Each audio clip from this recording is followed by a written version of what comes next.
Hi friends, welcome to நல்லதொரு வீணை channel. இந்த வீடியோவில் சிம்பிளான ரெசிபிஸ் அப்புறமா என்னோடய மார்னிங் டு ஈவினிங் ரொட்டீன் தான் பார்க்க போகிறீங்க. இந்த வீடியோ திங்கக்கிழமை காலையில் எடுத்தது. காலையில் எந்திரிச்சதுமே பாப்பாவை ப்ரெஷ் பண்ணி விட்டு அவளை குளிக்க வச்சு ட்ரெஸ்ஸும் மாற்றி விட்டுட்டேன். பாப்பா பார்த்திங்கன்னா இப்போ 2 நாளாக பால் எதுவுமே குடிக்க மாட்டேக்கா. அதனால் காலையில் எந்திரிச்சதுமே அவள் கோதுமை தோசை வேணும் அப்படின்னு கேட்டால் கொஞ்சமாக மாவு காய்ச்சி கோதுமை தோசை சுட்டு அவளுக்கு ஊட்டி விட்டுட்டு தான் அப்புறம் மற்ற வேலையெல்லாம் பார்க்க ஆரம்பித்தேன்.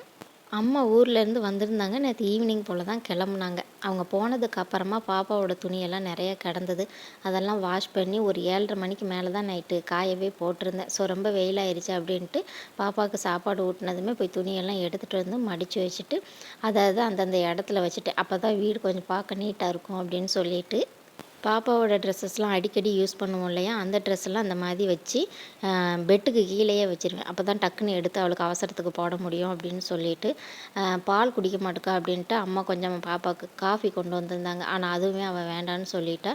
எனக்கு கொஞ்சமாக ஹார்லிக்ஸ் கொண்டு வந்திருந்தாங்க. அது நல்லா ஆறி போயிடுச்சு. அதனால் ஒரு ஆற்றி நல்லா நுர ததும்ப அதையும் குடித்தாச்சு. இன்றைக்கி காலையில் பிரேக்ஃபாஸ்ட்டுக்கு பூரியும் கிழங்கும் செய்யலாம் அப்படின்னு சொல்லிட்டு தான் அம்மா உருளைக்கிழங்கு வேக வச்சுருந்தாங்க. ஆனால் வீட்டுக்காரர் இன்றைக்கி காலையிலேயே சீக்கிரம் வெளியே போயிட்டாங்க. அதனால் நைட்டு உள்ள இட்லி தோசை மாவு அப்புறமா கொஞ்சமாக ஆப்ப மாவு இருந்தது. பாப்பா காலைல கொஞ்சமாக கோதுமை தோசை சுட்டு கொடுத்தால அதிலக்குள்ள மாவும் கொஞ்சமாக இருந்தது. அதை வச்சு இன்றைக்கி காலையில் பிரேக்ஃபாஸ்ட்டை முடிச்சிடலாம் அப்படின்னு சொல்லிட்டு பிளான் பண்ணியாச்சு. பாப்பாவை கொண்டு வந்த காப்பியை சூடு பண்ணி அப்பாவுக்கு கொடுத்துட்டேன். அதுக்கப்புறமா நேற்று சண்டே நான்வெஜ் பண்ணியிருப்போம் இல்லையா, ஸோ காலையில் அம்மா அடுப்பை க்ளீன் பண்ணலை. ஒரு மாதிரி எண்ணெய் பீஸுக்கு அங்கங்கே குழம்பெல்லாம் தெரிச்சு இருந்தது. அதனால் இன்றைக்கி நேரம் இருக்கே, அதனால் அடுப்பை க்ளீன் பண்ணிவிட்டு சமையல் வேலையை ஸ்டார்ட் பண்ணலாம் அப்படின்னு சொல்லிட்டு முதல்ல அடுப்பு அப்புறமா அந்த டைல்ஸ்லலாம் நல்லா ஸ்க்ரப் வச்சு சோப் போட்டு நல்லா தேய்ச்சி தொடச்சிட்டு அதுக்கப்புறமா நார்மல் வாட்டர் விட்டு லைட்டாக அதையுமே தெளித்து விட்டு நல்லா தொடச்சி எடுத்துட்டேன்.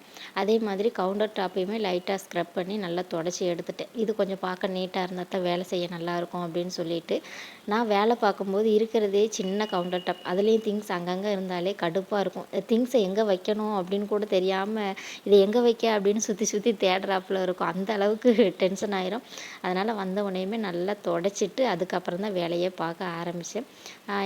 மற்ற திங்ஸ் எல்லாம் வைக்கிறதுக்கு இடம் அவ்வளோவா பத்தாது. அதனால் ஒவ்வொரு பாத்திரத்து மேலே ஒவ்வொரு பாத்திரமாக அடிக்கடிக்கு வச்சு அப்படியே ஓரம் கட்டிட்டு தான் கொஞ்சமாக இடத்த மிச்சம் பண்ணி அதில் வீடியோலாம் எடுக்கிறது. பிளேட்டெல்லாம் நல்லா கழுவிட்டு அடுப்பில் வச்சு ஃபிக்ஸ் பண்ணிவிட்டு கவுண்டர் டாப்பையுமே லைட்டாக தொடச்சி விட்டுட்டேன். இன்றைக்கி பிரேக்ஃபாஸ்ட்டுன்னு பார்த்திங்கன்னா பெருசாக ஒன்றும் வேலை இல்லை. அதனால தான் இந்த க்ளீனிங் வேலையெல்லாம் செஞ்சிட்டு இருந்தேன். டைமும் இருந்ததுனால. இல்லைன்னா அடுப்பு எப்படி இருந்தாலும் சமைக்க ஆரம்பிச்சிருவேன் லைட்டாக தொடச்சி மட்டும் விட்டுட்டு. இந்த வேலையெல்லாம் முடித்ததுக்கு அப்புறமா அம்மா காலையிலே பாத்திரம்லாம் விளக்கி வச்சுருந்தாங்க. அந்த பாத்திரத்தெல்லாம் எடுத்து அடிக்கிடலாம் அப்படின்னு சொல்லிட்டு அதை எடுத்து அடுக்க ஆரம்பிச்சிட்டேன்.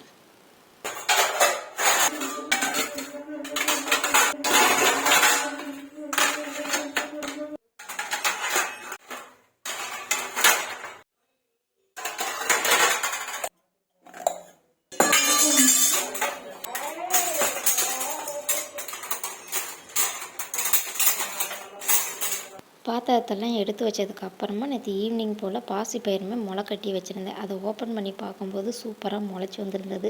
பார்க்கவே அவ்வளோ அழகாக இருந்தது. கொஞ்சம் அப்படியே ஈரப்பதத்தோடு சாப்பிடும்போதே இந்த முளை கட்டின பருப்பில் கசப்பு எதுவுமே தெரியாது. லைட்டாக ஒரு ஸ்வீட்னஸோடு சாப்பிட்றதுக்கு சூப்பராக இருக்கும்.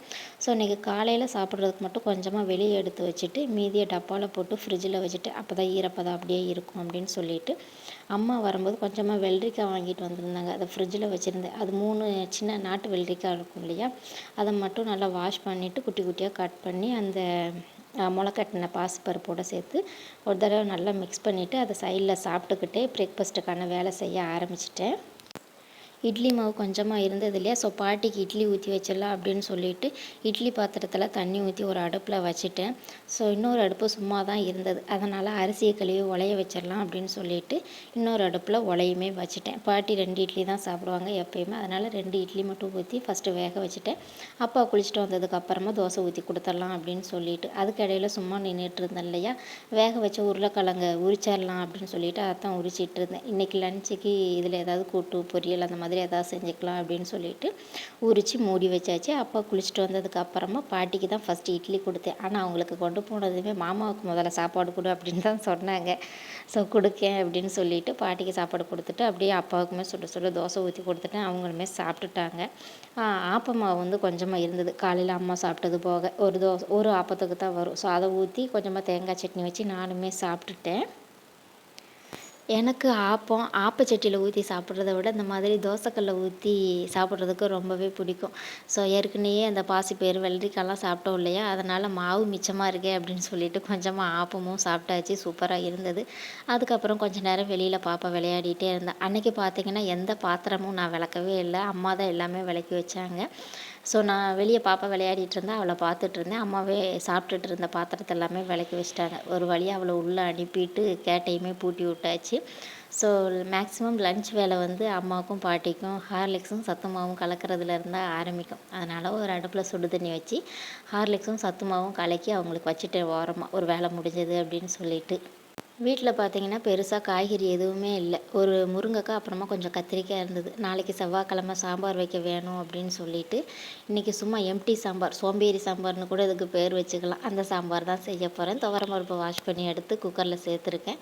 அதில் சின்ன வெங்காயம், பச்சை மிளகாய், ஒரு பெரிய சைஸ் தக்காளி, கொஞ்சமாக ஜீரகம், வெந்தயம், சாம்பார் பொடி, மஞ்சள் பொடி, பெருங்காய பொடி, அப்புறமா பூண்டு இதெல்லாம் சேர்த்துட்டு தேவைக்கேற்ப உப்பு, தண்ணி சேர்த்து குக்கரை மூடி போட்டு ஓரமாக வச்சுட்டேன். பாப்பாவுக்காக 2 முட்டையுமே வேக வச்சு வச்சுட்டேன். அந்த சைடு பார்த்திங்கன்னா சாதமே வெந்து வந்துடுச்சு. அதை வடிய விட்டுட்டு நம்ம பருப்பு வச்சுருந்தோம் இல்லையா, அந்த குக்கரையுமே இன்னொரு அடுப்பில் வச்சுட்டேன். பருப்பு வெந்து வரட்டும் அப்படின்னு சொல்லிட்டு லோ ஃப்ளேமில் 5 விசில் விட்டு எடுத்தால் பருப்புமே சூப்பராக வெந்து வந்துடும். பாப்பா அன்றைக்கி பால் குடிக்காது. என்னமோ எனக்கு சங்கட்டமாகவே இருந்தது. ஐயோ பிள்ளை பால் குடிக்கலையே அப்படின்னு சொல்லிட்டு காலையில் சீக்கிரமாகவே தோசையும் சாப்பிட்டா இல்லையா, பசிக்கும் அப்படின்னு சொல்லிட்டு வீட்டில் பார்த்திங்கன்னா ஆரஞ்சு பழம் மட்டும்தான் இருந்தது. அதில் ஜூஸ் போட்டு கொடுத்து பார்ப்போம் அப்படின்னு நினச்சிட்டு ஜூஸ் போட்டேன். அது குட்டி டம்ளருக்கே ஒரு 1/4 டம்ளர் தான் வந்தது. அதை அவளை உட்கார வச்சு குடிக்க வைக்கக்குள்ளே எனக்கு போதும் போதும்னு ஆயிடுச்சு. குடிக்கவே மாட்டான். அன்றைக்கி அதை கொஞ்சம் குடிச்சிட்டா அப்படின்ட்டு ஒரு பக்கம் சந்தோஷமாக தான் இருந்தது. மறுநாள் அப்பா ஃப்ரூட்ஸ் எல்லாம் வாங்கிட்டு வர சொல்லிட்டேன். ஸோ பருப்புமே சூப்பராக வெந்து வந்துருச்சு. அதில் ஸ்டீமெல்லாம் போனதுக்கப்புறமா ஒரு குழிக்காண்டியை வச்சு நல்லா கடைஞ்சி விட்டுட்டு கொஞ்சமாக மல்லி இலை போட்டு மிக்ஸ் பண்ணி வச்சுட்டேன். இந்த சாம்பாருக்கு மல்லி இலை தான் சூப்பரான வாசனையும் டேஸ்ட்டும் கொடுக்கும். அடுத்ததாக தாளிப்புக்காக அடுப்பில் கடாய் வச்சுருந்தேன். ஃபஸ்ட்டு அப்பளத்தை பொரிச்சிட்டு சாம்பாரை தாளித்து விட்டுறலாம் அப்படின்னு சொல்லிட்டு அப்பளம் பொரிச்சிட்டு அதே எண்ணெயில் கொஞ்சமாக கடுகு சேர்த்து பொரிஞ்சதுக்கப்புறமா சின்ன வெங்காயம் சேர்த்து பொரிய விட்டு கொஞ்சமாக வரமிளகாய், கருவேப்பிலையை சேர்த்து நல்லா வதக்கிட்டு செஞ்சு வச்சுருக்கிற பருப்பில் ஊற்றி நல்லா மிக்ஸ் பண்ணிட்டோம் அப்படின்னா சூப்பரான எம்டி சாம்பார் ரெடி ஆயிரும். இது சாதம், சப்பாத்தி, அப்புறமா இட்லி தோசைக்கெல்லாம் சூப்பராக இருக்கும். தேங்காய் சட்னி வைக்கிறத விட ரொம்ப ரொம்ப ஈஸி. சூடான சாதத்தில் கொஞ்சமாக நெய் சேர்த்து இந்த பருப்பு குழம்பு ஊற்றி சாப்பிட்டா அவ்வளோ சூப்பராக இருக்கும். ஸோ பருப்பு தாளிச்சாச்சு இல்லையா, அடுத்து அதே கடாயில் ரசமும் தாளித்து விட்டுட்டேன். லாஸ்ட் டைம் வாங்கின வெண்டைக்காயில் பாதி இது குழம்பு வச்சுட்டு ஒரு 15 போல் வெண்டைக்காய் மட்டும் மீதி இருந்தது. அதை இன்றைக்கி யூஸ் பண்ணிடலாம் அப்படின்னு சொல்லிட்டு அதை தான் நல்லா க்ளீன் பண்ணிவிட்டு குட்டி குட்டியாக கட் பண்ணி வச்சுருந்தேன். இப்போ வெண்டைக்காய் பொரியல் செய்ய கடாயில் எண்ணெய் சேர்த்துட்டு கடுகு, உளுந்தம்பருப்பு, ஜீரகம்லாம் சேர்த்து பொரிஞ்சதுக்கு அப்புறமா ஒரு வெங்காயம், காரத்துக்கு தக்கன பச்சை மிளகாய், கருவேப்பிலையை சேர்த்து நல்லா மிக்ஸ் பண்ணிக்கலாம். ஆக்சுவலி பாதி வெங்காயம் தான் சேர்ப்பேன். 15 வெண்டைக்காய் இருந்தது அப்படின்றதுனால ஒரு முழு வெங்காயத்தையுமே சேர்த்துக்கிட்டேன். அதுக்கப்புறமா குட்டி குட்டியாக கட் பண்ணி வச்சுருக்கிற வெண்டைக்காவை சேர்த்து அடுப்பு ஹை ஃப்ளேமில் வச்சு அப்பப்போ மிக்ஸ் பண்ணி கொடுத்துட்டு ஒரு பாதி அளவு வந்ததுக்கப்புறமா அடுப்பை லோ ஃப்ளேம்லேயே வச்சு வேக வச்சுட்டா சூப்பராக வெண்டைக்காய் பொரியலும் ரெடி ஆயிரும். நான் நார்மலாக செய்கிற மாதிரி இந்த வெண்டைக்காய் பொரியல் செய்யலை. ஸோ வெண்டைக்காய் வந்து குவான்டிட்டி கம்மியாக இருக்குது, இதை எக்ஸ்ட்ரா ஆக்கணும் அப்படின்றதுக்காக கொஞ்சமாக உப்பு சேர்த்து நல்லா கலந்துட்டு இந்த வெண்டைக்காவெல்லாம் ஓரங்கட்டிட்டு நடுவில் 2 முட்டையை உடச்சி ஊற்றி முட்டைக்கு தக்கன உப்பு, கொஞ்சமாக பெப்பர் பவுடர் மட்டும் சேர்த்து நல்லா மிக்ஸ் பண்ணி எடுக்க போகிறேன். இந்த மாதிரி செய்யும்போது வெண்டைக்காய் பொரியலோட அளவுமே அதிகமாக இருக்கும், டேஸ்ட்டுமே சூப்பராக இருக்கும். முட்டையை வெண்டைக்காய் கூட மட்டும் சேர்க்காம பாவக்காய் கூட சேர்த்திங்க அப்படின்னா பாவக்காயில் இருக்கிற கசப்புத்தன்மை வந்து கொஞ்சம் கம்மியாக இருக்கும். அதே மாதிரி பீன்ஸு, அவரைக்காய், பீக்கங்காய் அந்த மாதிரி கூடயும் நம்ம முட்டை சேர்த்து செஞ்சோம் அப்படின்னா டேஸ்ட்டு சூப்பராக இருக்கும். எனக்கு ரொம்ப பிடிக்கும். ஆனால் வீட்டில் பெரியவங்கள்லாம் இருக்காங்க, மருந்து மாத்திரைலாம் சாப்பிட்றாங்க, மஞ்சக்கரு சாப்பிடக்கூடாது அப்படின்றதுனால மேக்ஸிமம் இதுலேயுமே முட்டை உடச்சி ஊற்றி செய்கிறது கிடையாது. இன்றைக்கி வெண்டைக்காய் கம்மியாக இருந்தது, வேறு காய்கறி இல்லை அப்படின்றதுனால தான் முட்டையை உடச்சி ஊற்றி செஞ்சேன். மேக்ஸிமம் எங்கள் வீட்டில் முட்டையை அவிக்க மட்டும்தான் செய்வோம். ஸோ முட்டையை சேர்த்து அடுப்பு ஹை ஃப்ளேம்லேயே வச்சு நல்லா கலந்து எடுத்துட்டோம் அப்படின்னா சூப்பராக வெண்டைக்காய் பொரியலுமே ரெடி ஆயிரும். ஸோ வேக வச்ச உருளைக்கிழங்கையும் ஏதாவது பண்ணணும் அப்படின்னு சொல்லிட்டு கடாயில் எண்ணெய் சேர்த்துட்டு கடுகு, உளுந்தம்பருப்பு சேர்த்து பொரிஞ்சதுக்கப்புறமா கொஞ்சமாக சின்ன வெங்காயம், தட்டி வச்சுருக்கிற 2 பல் பூண்டு, வரமிளகாய், ஜீரகம், கருவேப்பிலை இது எல்லாத்தையும் சேர்த்து நல்லா மிக்ஸ் பண்ணிவிட்டு தோல் உரித்து வச்சுருக்கோம் இல்லையா வேக வச்சு உருளைக்கிழங்கு, அதை லைட்டாக கட் பண்ணிவிட்டு கடாயில் சேர்த்து நல்லா மிக்ஸ் பண்ணி விட்டுறலாம். கிழங்கு அப்படின்றதுனால டக்குன்னு அடிப்பிடிக்க ஆரம்பிக்கும். ஸோ அடுப்பை லோ ஃப்ளேம்லேயே வச்சு நல்லா கலந்து விட்டுட்டு இந்த கூட்டுக்கு காரத்துக்கு தக்கன காரத்தூள், கொஞ்சமாக பெருங்காயத்தூள், நேற்று யூஸ் பண்ணிவிட்டு மீதம் வச்சுருந்த புதினா கொஞ்சம் இருந்தது, அதையுமே குட்டி குட்டியாக கட் பண்ணி சேர்த்துட்டு கொஞ்சமாக மல்லி இலை, இந்த கிழங்குக்கு தேவையான அளவு உப்பு சேர்த்து நல்லா கலந்து விட்டுட்டேன் அப்படின்னா சூப்பரான ஃப்ளேவரோட ஒரு உருளைக்கிழங்கு கூட்டுமே ரெடி ஆயிரும். ஆல்மோஸ்ட் பார்த்தீங்கன்னா குக்கிங் வேலை எல்லாமே முடிஞ்சது. ஸோ இப்போ ஒரு சேலட் பண்ணிடலாம் அப்படின்னு சொல்லிட்டு முளைக்கட்டி வச்சுருந்தோம் இல்லையா பாசிப்பயிறு, அதுலேருந்து கொஞ்சமாக சேர்த்துக்கிட்டேன். அப்புறமா வெள்ளரிக்காய் அதையுமே குட்டி குட்டியாக கட் பண்ணி சேர்த்துட்டு கொஞ்சமாக வெங்காயம், ஒரு சின்ன சைஸ் பீட்ரூட் இருந்தது, நான் ஒரு லாஸ்ட் விளாக்கில் காட்டியிருப்பேன் இது இப்போ தேவைப்படாது அப்படின்னு சொல்லிட்டு. ஸோ அந்த பீட்ரூட்டையுமே நல்லா துருவி எல்லாத்தையுமே ஒன்றா சேர்த்து நல்லா கலந்து விட்டுக்கிட்டேன். இதில் உங்களுக்கு விருப்பம் இருந்தால் கொஞ்சமாக பெப்பர், சால்ட், அப்புறமா லைம் ஜூஸ் கூட சேர்த்துக்கலாம். நான் எதுவுமே சேர்க்கல, இதுவே நல்லா தான் இருந்தது. அந்த பீட்ரூட்டு அப்புறமா இந்த முளைக்கட்டின பாசிப்பருப்பு அதுலேருந்து லைட்டாக ஒரு ஸ்வீட்னஸ் இருக்கும். வெள்ளரிக்காய் சேர்த்தது தான் அந்த சேலட்டே ஒரு அவ்வளோ சூப்பராக இருந்தது. ஸோ நல்லா மிக்ஸ் பண்ணியாச்சு. வீட்டுக்காரர் வெளியில் போயிட்டு வந்துட்டாங்க, காலையில் சாப்பிடாம போயிருந்தாங்க. அதனால் வந்த உடனே சாப்பாடு கொடுத்துர்லாம் அப்படின்னு சொல்லிட்டு அவங்களுக்கு அந்த சேலட் அப்புறமா வெண்டைக்காய் பொரியல் மட்டும் வச்சு கொடுத்துட்டேன். உருளைக்கிழங்கு அவங்களுக்கு அவ்வளோவா பிடிக்காது. எக்ஸ்ட்ரா கொஞ்சம் சாதம் கேட்டாங்க, அதனால் கொஞ்சமாக சாதமும் சாம்பாரும் கொடுத்துட்டேன்.